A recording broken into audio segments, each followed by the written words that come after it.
namaste, and welcome to everyone. We are very pleased to be bringing another live Saturday morning session of the support group, which is a part of Cracking the Wellness Code, which in turn is a project of India Community Center, which is, of course, a nonprofit center in the Bay Area, serving the Indian community and seniors. My name is Annie Dandavadi, and I am a member of and legal advisor to the team.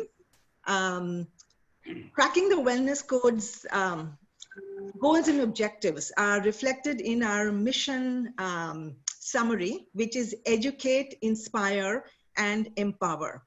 And our goal is to help build a well-informed and empowered community wherein members are able to use all the tools available to them to achieve their optimal health. And this is reflected in, when we talk about health, it's not just physical health. So we're really talking about a combination of physical, emotional, intellectual, social, occupational, and spiritual health. And we have a very, very special guest with us today, whom you will meet shortly. And the focus for today's session is going to be occupational wellness. Just very briefly, when we talk about our healthcare models pretty much across the world, we generally look at what is a reactive model, meaning that, people get sick, they have some issue, they go to the doctor, and then they start a treatment. What our goal is to help people move more towards a proactive model of health and wellness, which is take control of your overall health so you can actually avoid problems. And should you already have developed a problem, then by making these lifestyle changes, you can actually eliminate or reduce the negative impact of those health problems. For those of you who are new to us or joining us for the first time, very briefly, I want to tell you that we have an amazing team of physicians and experts from different fields, including eminent speakers like the one you're going to hear from today, all of who are offering their time and knowledge to help us in this wellness journey.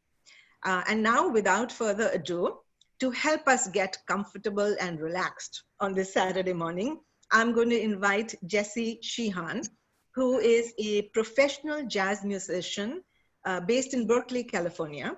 Jessie spent 4 years living in India and studying classical music with Pandit Nayan Ghosh and other masters. And he will be performing a short piece that will get us exactly where we want to be. So Jessie, it's all yours. All right, welcome everybody.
Thank you, Jesse. As always, that was really relaxing, soothing, and transports us into another world.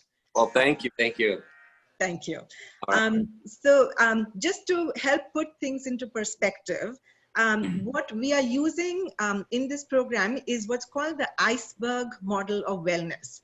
And this model divides wellness into 6 different categories, if you will: physical, emotional, intellectual, social, occupational, and spiritual. And if you picture an iceberg, it's typically just the tip that is, outside of the water surface, and that's the physical. But wellness is often a culmination or a combination of how we are doing on all the other spectrums. So we have already covered the physical and emotional and intellectual. And today we are going to be talking about occupational wellness. And to introduce our guest for today, I will be calling upon Dinesh Chandra. Most of you know Dinesh, but again, very briefly, Dinesh has worn many different hats in his life, like most people. He's been a leader in organizational change management, having worked with several global companies. But for the past several years, he's committed his time and energy to researching and deepening his knowledge related to wellness and healing. He's authored several different books and articles on personal and organizational change. And one of them is that he's most proud of, perhaps, is entitled "What is True Wealth and How Do We Create It?" And this was based on his transformational leadership workshop with His Holiness, the Dalai Lama. So without further ado, I present to you Dinesh Chandra.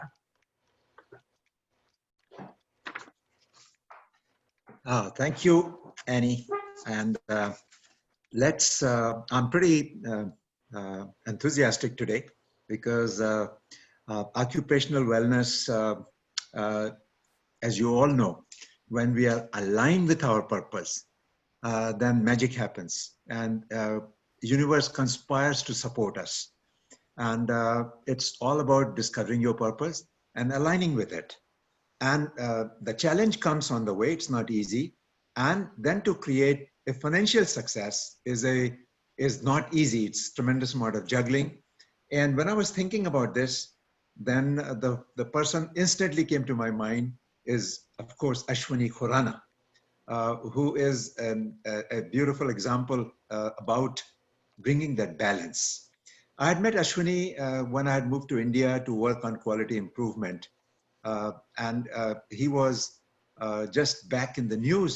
The year was 1988, and the biggest taxpayer of India.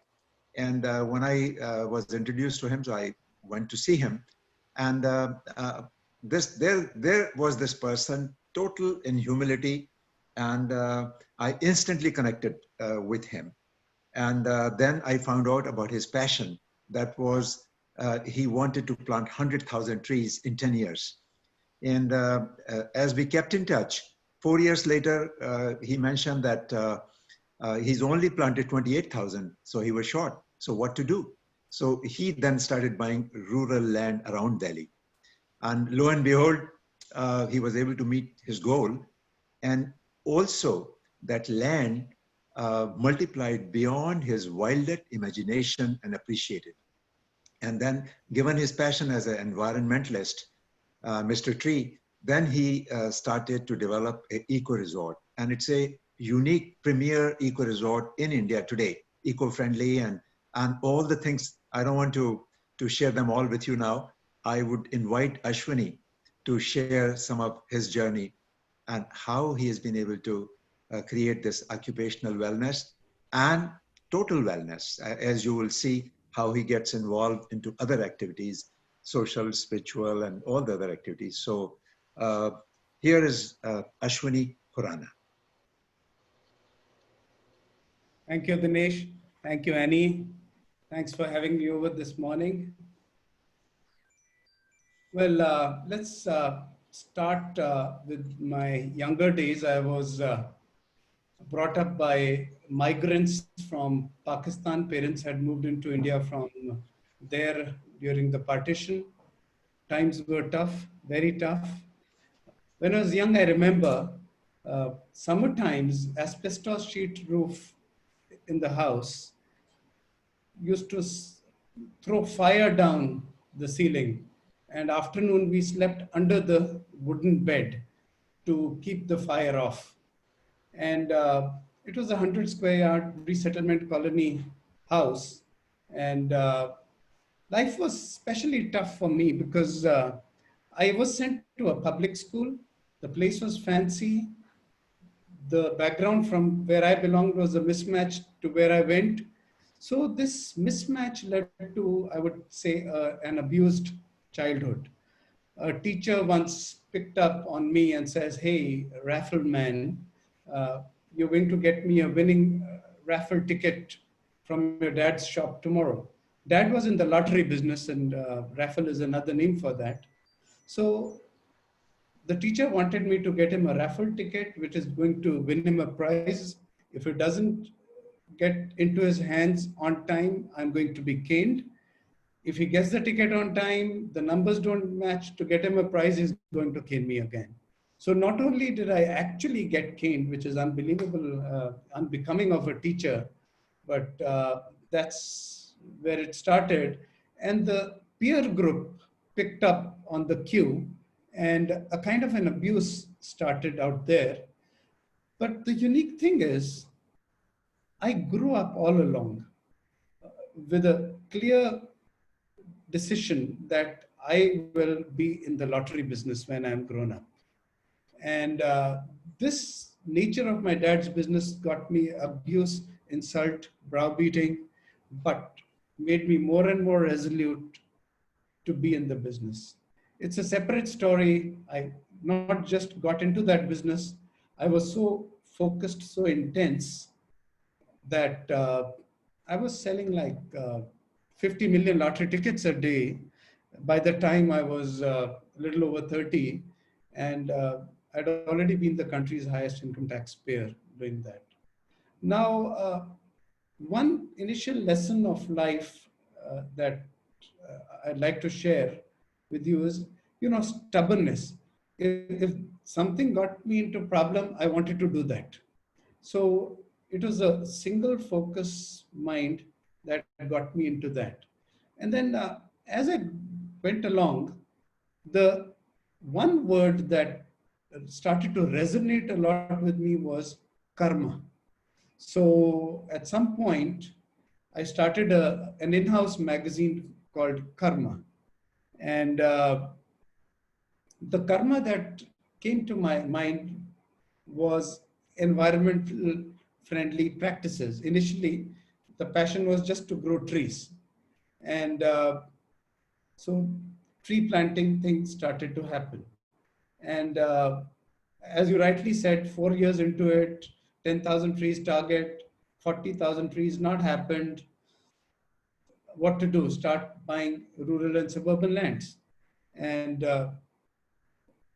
because the mission is growing trees, and for that you're buying land, the land values, even if when they grew 10 times, 100 times, and 1,000 times, I still sat on exponential returns, which is today 150,000%.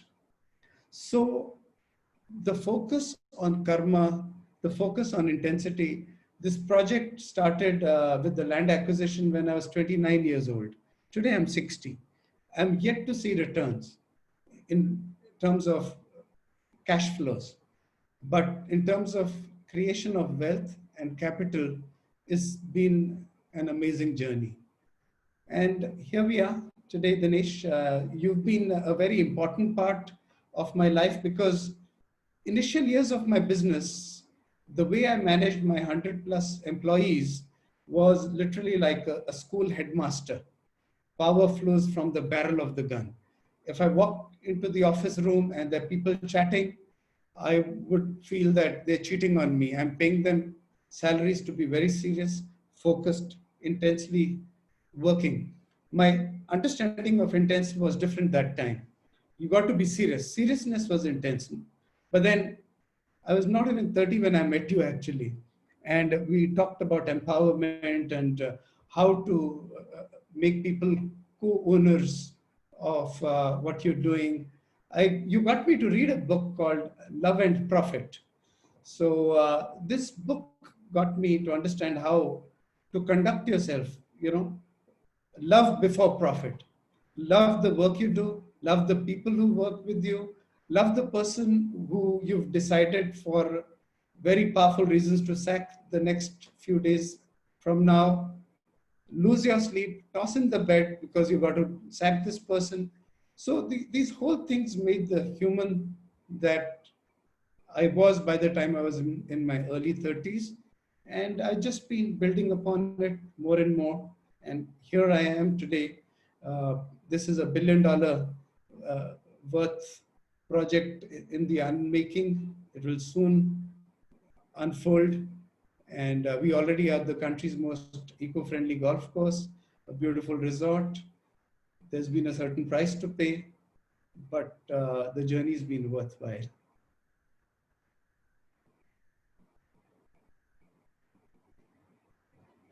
Thank you, Ashwini, that for beautiful summary. I remember you were always a great learner.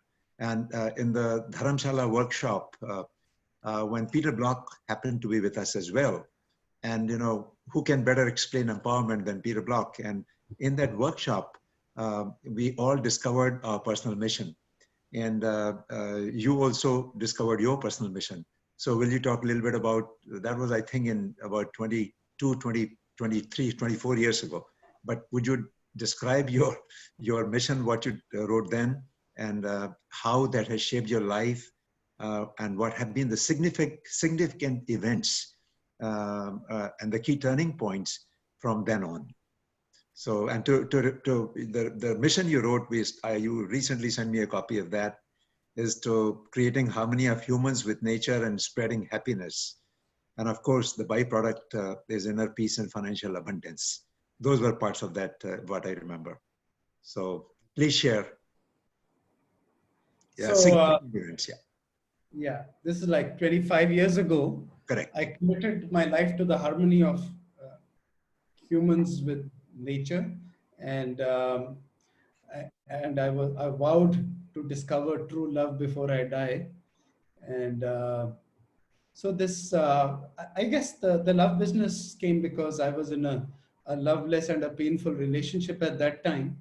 So at that time, I understood is the pursuit of a lover who has a great bond with you and a great relationship. But then as time has gone on, it's love of the self that is the greatest romance on earth. And it's important to have realized that, because at that time, because I loved my children, I was in a terrible relationship. It was very painful. And I would continue to deal with that pain for the love of the children, till there came a day I realized, before even loving the children, you got to love yourself. Children were always in the crossfire. They were suffering. They were not doing well in school. They were in pain. But the drag was on because I wouldn't walk out of the situation because you don't want to hurt the children. So, in fact, writing down that mission statement with Peter Block and Dinesh Chandra right there uh, started me up on the journey to exit from the painful relationship. I did at that time realize love is not always togetherness. Love is not always loving the other person, including your own child, before you. It's not sacrifice. So, first of all, if you know what love is all about, start with yourself. Once you know that, then you can love somebody else, including the Creator's creation. So it's been a wonderful self-discovery, a journey where I got out of that relationship. I had to let go of the children for a short while, and walked out alone from the house. But then I realized that worked wonders. For the love of the children, I was in painful relationship continuing. When I walked out on them, a certain negotiation happened. The children came to me, and I was always that mom, dad when I was in the problem situation, and now without the problem, without any crossfire in which the children could be growing up. I've had them for so many years, and it's been wonderful. I had also talked about the harmony of humans with nature, which went on scaling up in terms of buying land to grow trees. Karma Lakeland's acquisition happened at that time, as I shared with you. And today we sit on $1 billion project. Now, the beauty is, I've always said, if you want something, your purpose should be larger. Here, the purpose was growing trees. The pursuit was not creation of wealth. Pretty much, if you chase a woman or chase wealth, they are elusive. That's my learning. You do your karma great, be focused, be intense, and the cosmos is going to collude favorably and get you what you want. And that's the beauty of the way things have opened up in my life.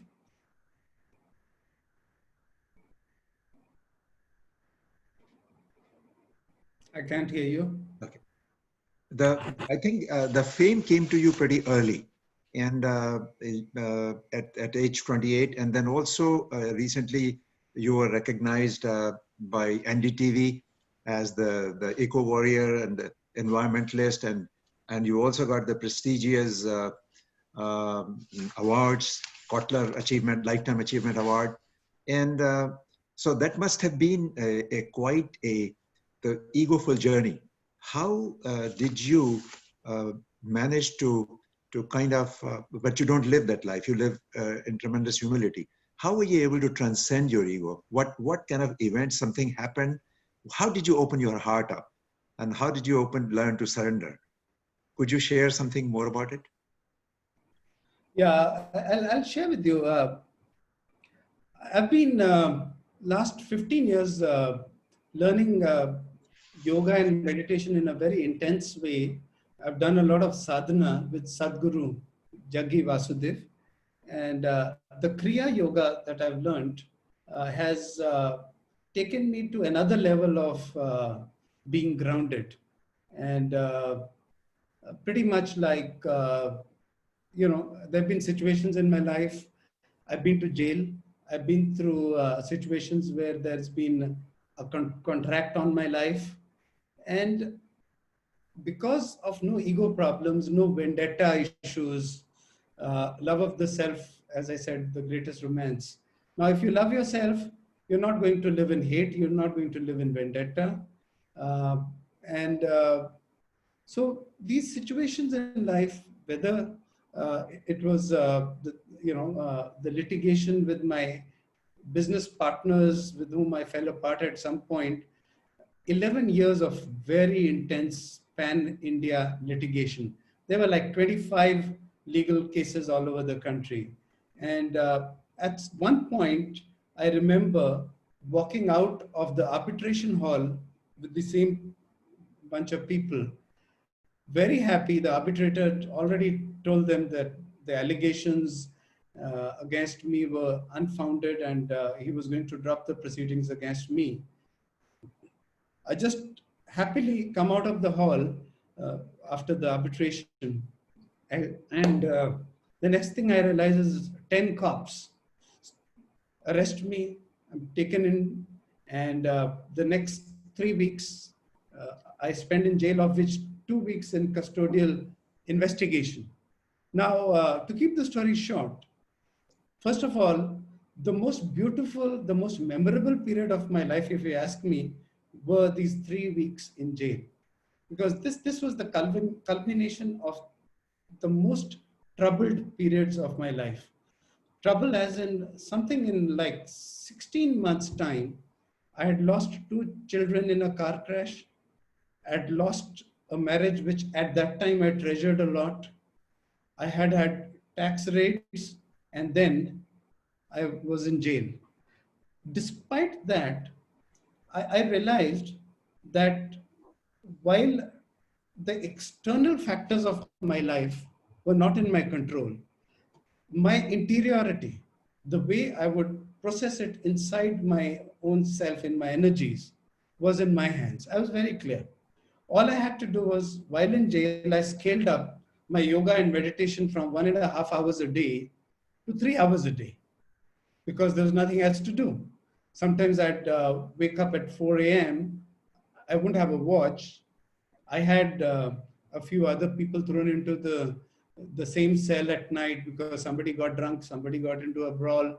So I was not in great company, but my interiority was the best. And and so this was the period when I was put to test. So my yoga, my meditation, ego was no problem because since ego was no problem, happily slept on the floor. The toilet was a hole in the ground with a side wall which is about 2.5 feet, three sides, and and there was no problem. So once ego is no problem, acceptance is another thing. So whatever is coming your way, you accept, you don't resist, and you understand that it is inevitable. So once it's inevitable, you don't resist, you live in the flow. I lost two children and other stuff. But I realized, we Hindus believe in reincarnation. If somebody who dies is going to be born again, there's no death in a way. It's just the change of bodies. Now, all of us, in terms of knowledge, maybe in wisdom, minds, we know it. But to take it to the next level of acceptance, it's a different ball game altogether. And I guess I have the blessings of the master. I've been doing my sadhana, and all this worked wonders. I just sailed through unscathed, better, not bitter. That's an amazing story of resilience. And let me turn a little bit to your professional side, the occupational side. You have created this beautiful eco resort, which is unique, one of its kind, probably around the world. And you are passionate about responsible living. Would you tell us in Karma Lakeland, how would you describe Karma Lakeland? And what is it which you are passionate about?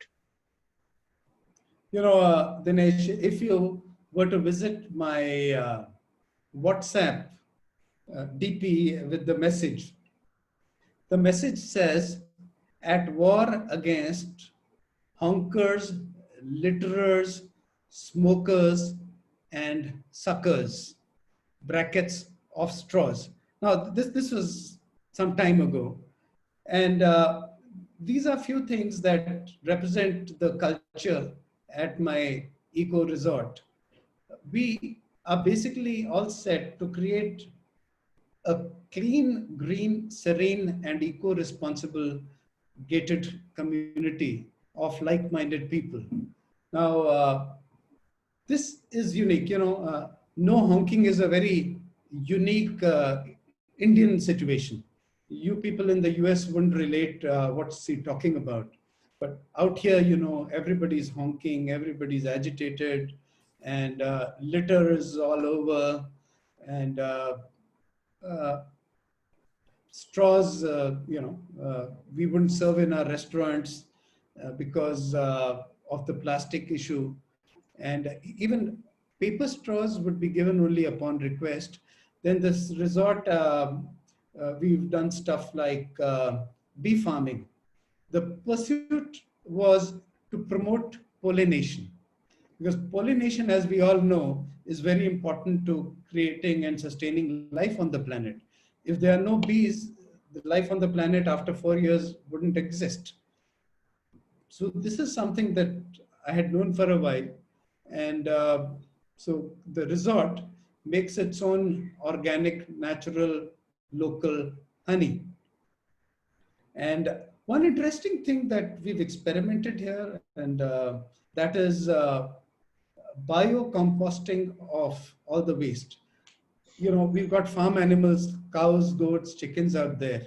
So the other day, I went down to the farm animal side, and the goats were on top of the biomass pile, eating up the leaves and stuff. The immediate thought was, our Karma Lakelands goats are relentlessly at work making soil energizer. And they're not the only ones who do that.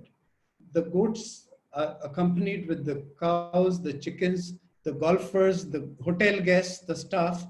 All of us do the same thing. We are all creating soil energizer. You know, between the resort, the head office, my home neighborhood, the resort neighborhood, 200,000 liters of sewage and 1 to 2 truckloads of biomass. They are merged together every day. And when you merge these two simple things together, it expedites decomposition of the biomass. The temperature of the biomass goes all the way up to something like 70 degrees Celsius. It's, you know, you put your hand inside this kind of a composting pile. We do aerobic composting. The piles are on the surface. We don't dig holes and put the biomass there. So this aerobic composting of biomass and sewage has been scaled up to an amazing level. And probably that was one clincher that got us our golf resort the most eco-friendly golf uh, award in the country. So pollination, composting, rainwater harvesting, and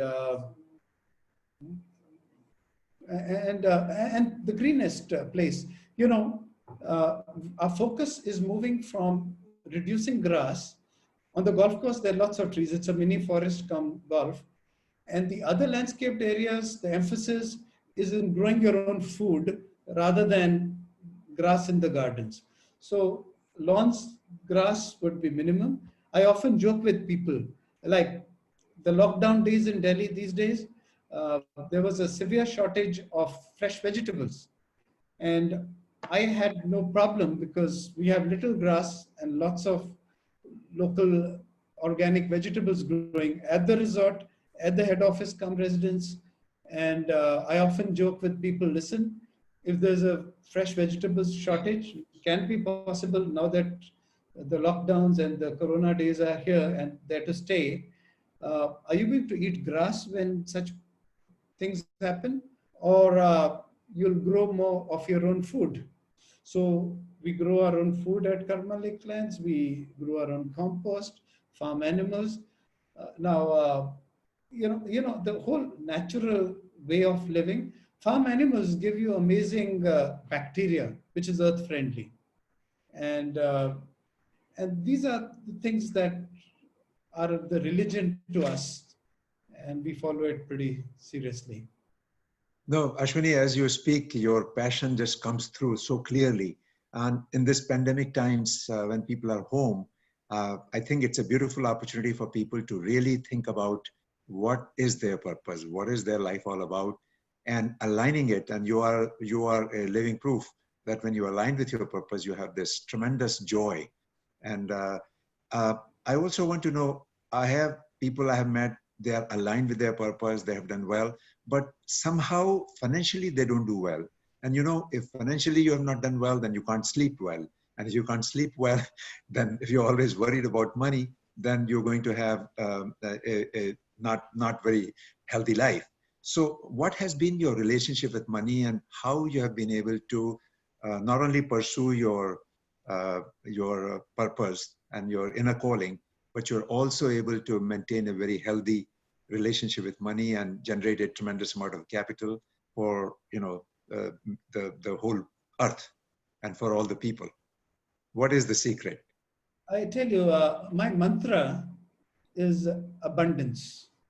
If the spirit with which you deal with money is abundance, you're happy to let go of money where required. You're not stingy, nor you're a spendthrift. See, if ego doesn't drive you, you don't need a Ferrari, even if you have all the money that could buy you the Ferrari. You may buy a Ferrari because you want that experience, but if you want to buy it because you want to feel the guy with the one of the fanciest vehicles on the road, then you'll meet somebody who has a private plane and he'll make you feel small. So my relationship with money is that I'm austere but not stingy. I don't have the ego problems. And actually, I don't count money. Like often, my children studied overseas in the most expensive colleges all over the globe. If somebody asked me, and it happened, what kind of fee structure is so and so college in the US or UK, I actually didn't even know whether I'm paying $100,000 a year for this child's college fee or it's $15,000. All I knew was there was a method to my madness, that there's a discipline, there's a balance, and on the other side, there's abundance. I know I'll be able to pay the bills because there's a larger balance going on. But I don't get into the minor side of things. And for example, I brought up my children. There was no budgets for the children. They would ask for whatever amount of money. I would give them a couple of dollars more.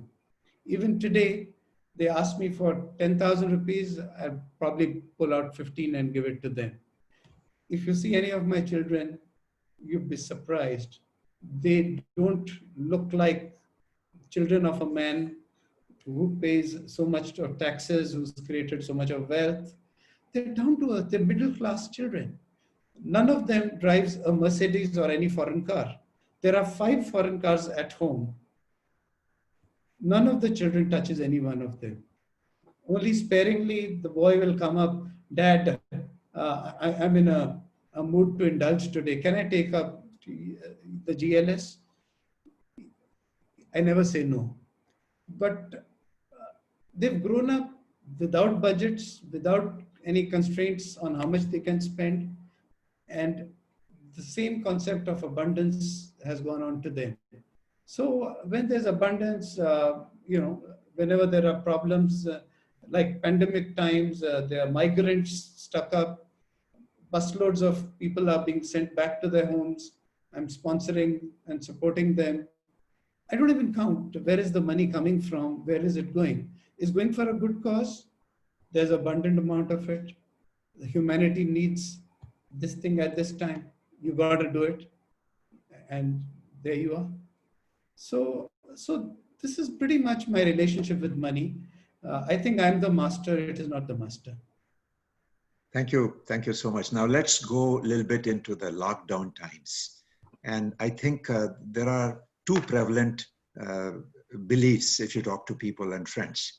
Some people are just waiting to go back to the old situation again, what they call back to the normal. Maybe in 6 months, maybe in a year, maybe in 2 years. Where there are other people who believe that there is no going back to the normal. We have changed forever, and we are transforming as a whole humanity. And we are transforming in the sense that our health is become a major issue because people are now caring for some of their health issues, at least the ones which are in their control, the diet and the sleep and all those things, because they know that if your health is not well, then you have a higher risk of getting the pandemic. Similarly, I think relationship. I predict that the number of relationships which are going to be breaking up or people are going to be moving forward is going to increase because people have never been together for such a long time together. So it's really testing you if you are able to really accept each other and survive with each other and grow. And then, of course, money. People are really worried about their businesses, if they are, or their jobs, and what will happen. So what is your belief? Are we in for a new world? Are we changing everything forever? And are we going to see, if whatever is the case, how can one prepare for this new world in health and relationships and in money and so on? Interesting. One thing, this pandemic and almost 7 billion people locked up in their own homes is going to result in is a lot of children after a few months. Yes, there'll be a lot of breakups and divorces. There will be some status quos as well. And a few relationships, I promise you, mine is one of them, which would come out better than what it used to be before the pandemic. But largely there'll be lots of children and lots of breakups. And yes, the world is not going to be the same again. So, talking about your relationships, what is the contribution and participation of your life partner, Dicky, now in this whole where you are in your life? See, there's a saying, behind every successful man, there's a woman surprised. Or they also say, behind every successful man, there's a woman pushing him forward. I promise you, mine is not surprised. She's pushing me forward. Not just pushing me forward, she's coming along with me. See, between the two of us, I'm the eco passion and I'm the speaking part of the company. She's the doer. So she actually executes. She works. I'm surprised. She'll be seen on a biomass pile with fresh sewage flowing in on top of the pile and just be moving around the pipe. She's got literally sewage on her clothes, on her hands. She works on the kitchen gardens. At a smaller level at home, 8 acres is not very smaller level though. And then in the 300 acres resort as well. So while I do the talking, I sign the checks, she does the real work on the ground, empowering the 50 people who work with her, how to, her fight, for example, always is irrigate less. If you put less water on the grass roots are going to go deep looking for water. If you over irrigate, the grass roots are going to get lazy. They'll stay at the top. You don't want a grass or any plant which does not grow deep roots. So, her daily fights with the people, a happy fight, collaborative work actually, I see her doing is minimizing water for irrigation, getting maximum results, handling the poo. So she's a true partner, We do our own things. I do the talking, she does the working. Works very well. And how is your social life? What are you doing in pandemic times to celebrate your? Interestingly, she and I, we know 6 different forms of Latin and Argentinian dances. We met many years ago in the dance class. I was going through a terrible time in my marriage, so was she in her life. So on a rebound, we had not only the dance companionship, but a little romance. Then we went back to working on our family lives. Nothing worked right. Eventually, today means last 8 years, we are together. And dance being the common hobby, pandemic time especially, almost every day, about an hour, we dress up properly. We're not stepping out at all. We dress up properly as if we're going out to a fancy party, and we do our dance practices. Tango is the flavor of the season, and it's a very romantic, very meditative dance. It's not like a workout. So if you want to dance for the purpose of a workout, tango is not your form. Then you got to do some different stuff. So we do tango, and so dancing is one. Another very interesting thing is we do hands-on farming. We grow our own food. We work in the soil ourselves. There's a saying, if you walk bare feet, your feet on the soil, your hands touch mud every day, some kind of earthing of your energies happens. You're grounded, your egos would be in place, your body energies would be in perfect vibrance. So as I said, few people whose romance would be enhanced in these pandemic times.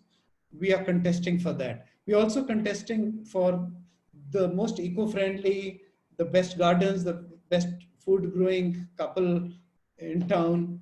All these things we are busy doing together. We have no extra time to worry what's going to happen to the world. We are too busy in our own world.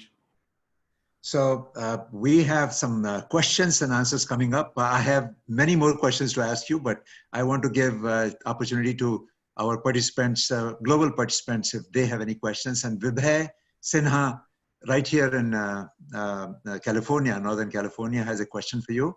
Vibhay, please unmute yourself and Go ahead and ask your question.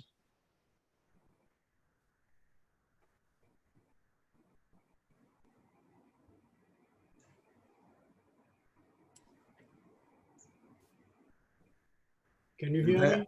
Yeah, we can hear you. Okay, I have two questions for Ashwini. Yes, sir. One is that how does spirituality enter into this whole framework of your lifestyle and of your thinking? And the second question is very simple. You have a picture of the Don, Marlon Brando, I can see. And I was curious as to why, how does Don enter into Ashwini's mind? Beautiful, beautiful.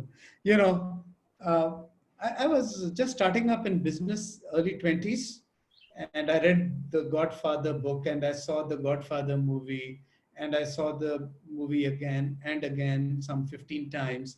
I read the book 3, 4 times. I related with the good, bad man uh, that the Godfather was. He wouldn't do drugs for a business, but gambling was not a dirty business.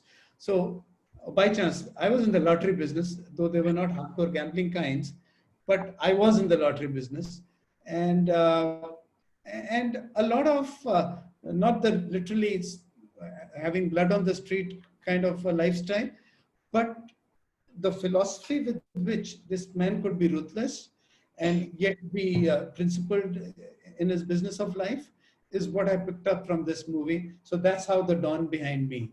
Spirituality, yes, if you're on a spiritual path, you understand that you're not going to live forever. So if you're not going to live forever, might as well live happily, blissfully, live right, and uh, and then ego will have no place in your life. You wouldn't overly accumulate because you know that you're not going to be able to transfer money with you. So lots of these spiritual dimensions, looking after your mind, body, and the energies that flow within your system becomes very important to you. And I do practice all these things. I do my daily yoga, my meditation, my chanting, my sadhana, some 3, 4 hours a day. I play golf. I do romantic tango dancing. So, so I think I'm a mix of spirituality and ethical ruthlessness, if you may, uh, kind of both. Thank you, Ashwini. One question. Right now, Delhi environment, you go out of your home and California is just about the same. It's beautiful. And aren't you wondering what will happen once things open up? And is there anything an average citizen in Delhi or even here in US, what can we do? One of the things, of course, you already mentioned, rather than growing grass, a lot of people are talking about growing vegetables in their backyard.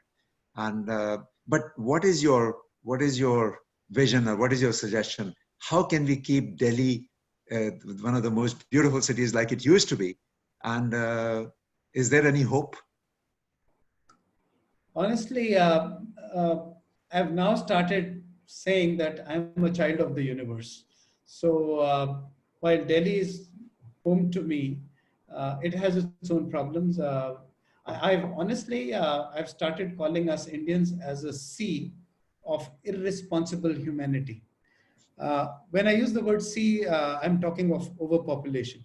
By the way, all my children know, uh, as and when any one of them decides to have their own children, they'll be very, very embarrassed to face me because I keep telling them, listen, this world is overpopulated.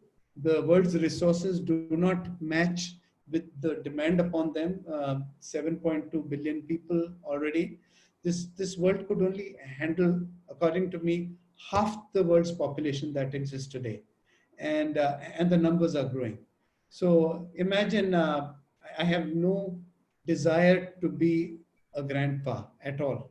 My daughter got married. I told her, darling, try not to have a child of your own. Too many people on the planet, and that's my message to everybody in Delhi, in India.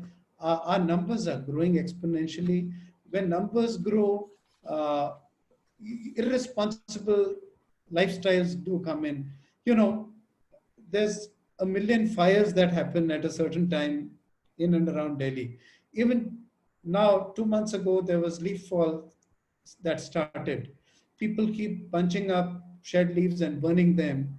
I have a brigade of 20 people all over the neighborhood who call in the police, get the fires extinguished, and put my life to risk. I've been physically beaten up by people on whom we create legal situations. So all told, Indian humanity uh, largely, while will be spiritually evolved in these times, but not at all to my satisfaction.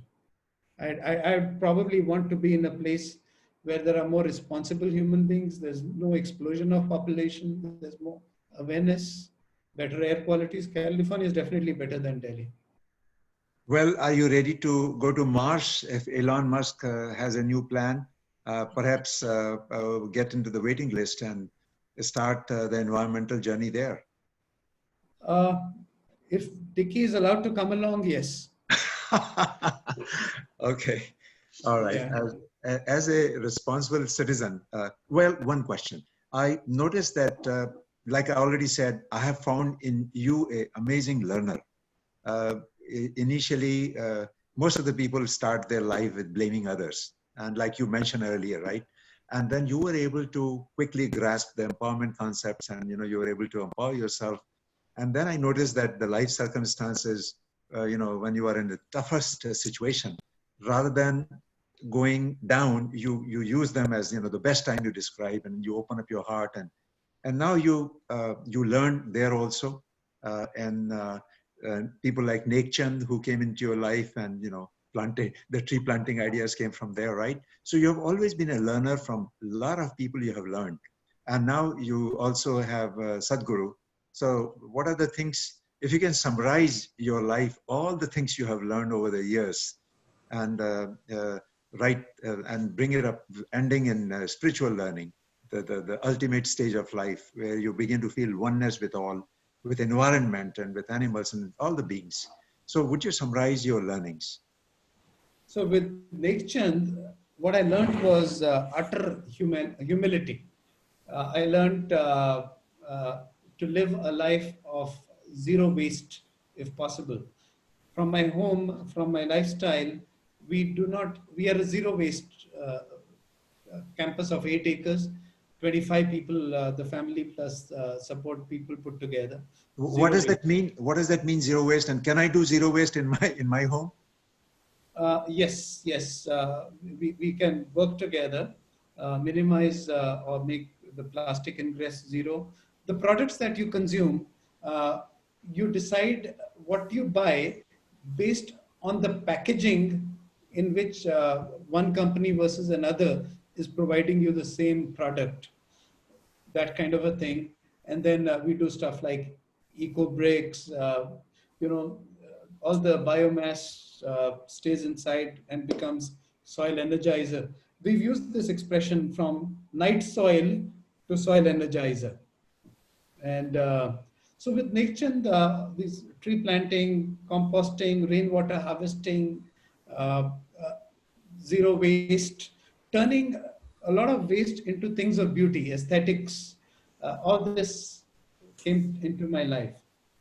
And with Sadhguru, the spiritual side, understanding that you're not going to live forever and accepting it, you wouldn't believe it. The day of the death of my two children, I was all right. I just, something in me happened. I started to breathe soft and deep. And this, I don't have to do it consciously.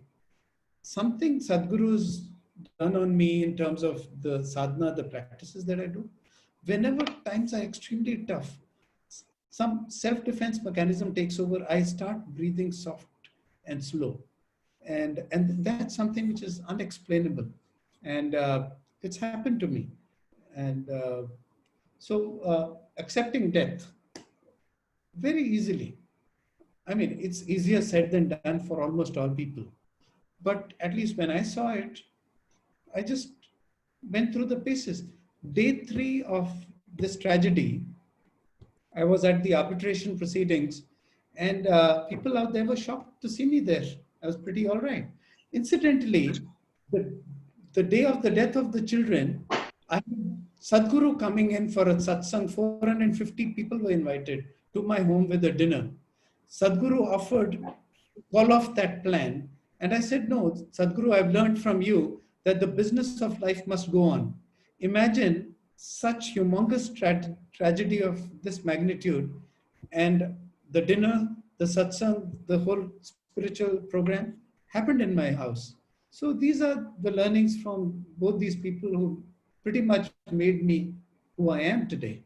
And not to forget Dinesh Chandra, who brought me the serious lessons on collaborative working, empowerment, uh, giving dignity to people who you work with. These are my three main sources of strength in my life. The direction pretty much came from them. You know, Ashwini, time has just flown by. I just realized it's almost time to say bye for now. You have been an amazing, you really opened your heart, you shared from your heart and soul. So I again want to thank you very much, and wish both you and your significant other, your partner Dicky, a wonderful time ahead, and hope some of the ideas you have shared, some of our participants would like to explore, reflect. And our program is all about, we call knowledge is power, and doing is superpower.